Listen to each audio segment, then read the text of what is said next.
it's really important for companies to determine what data is absolutely existential for your enterprise. I mean, what if you had this data compromised, would it destroy your company? And you've got to find a way to basically isolate that data off the network. You've got to take it off. If Otherwise, it's going to be compromised. If it's on the network, one way or the other, it will be compromised. And so people are building up, significant firewalls to try to create this very different architecture. The internet really enabled a lot of sharing, but the sharing has had its downside, obviously, because it's stolen. So it's a real challenge for us to get, especially like a research and development organization and a high technology enterprise. They naturally are people who share things among one another. But somehow you've got to isolate your intellectual property so people just don't take it. The other thing in Stewart's Point, in the C-suite, I sit on 3 boards of directors, large companies, and we're on a journey.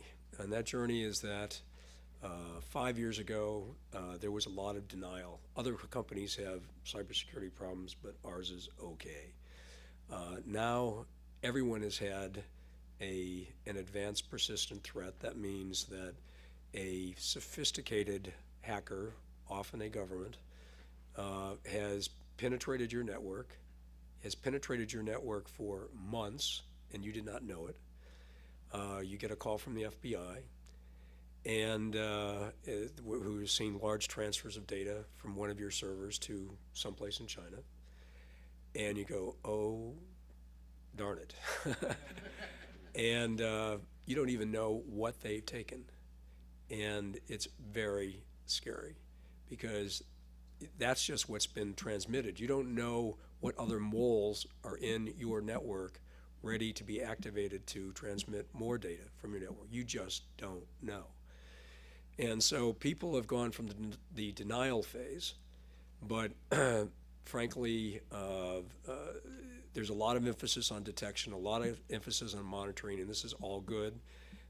It's a race that we're not really winning, though, because hackers develop a new virus that has never been on any of the libraries of viruses. That's what's called a zero-day exploit. It's just been created, so it's 0 day. And so your monitoring programs don't pick it up. Monitoring programs will pick up some unusual activity. If you transmit a large amount of data from New York to Chengdu, China, yeah, okay, something's wrong there. But it's a real issue. And so companies are trying to come to grips with it, often via their audit committees, with very detailed discussions with the CIOs and the CSOs. But the technology is sort of running away from us. This is actually, all of you are probably cyber criminals and don't know it.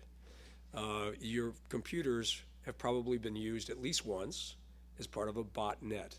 A botnet is where someone's planted a virus in your computer and told your computer to attack another computer at a future date and time. You didn't know it, you didn't do it willingly, but it was just done. This is another major vector of infection, a tablet. These things are very insecure, very, very insecure.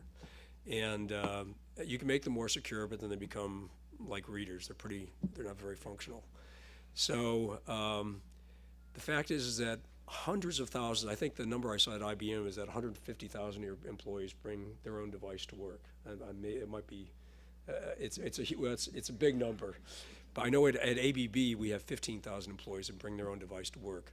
Each one of those is a vector of contamination. And so as we get more convenience, we trade off convenience and mobility against security. And it's a constant race. And as we move into the cloud, which means before we used to physically have a PC, a company PC, and a company facility on a desk. Now all you'll do is have a terminal, and the computing aspect of that PC is not even in the company at all. It's off in some data center someplace doing all the calculations for you. There are huge questions as we create economies of computing, economies of communication that begin to really fundamentally compromise the level of security in the enterprise environment.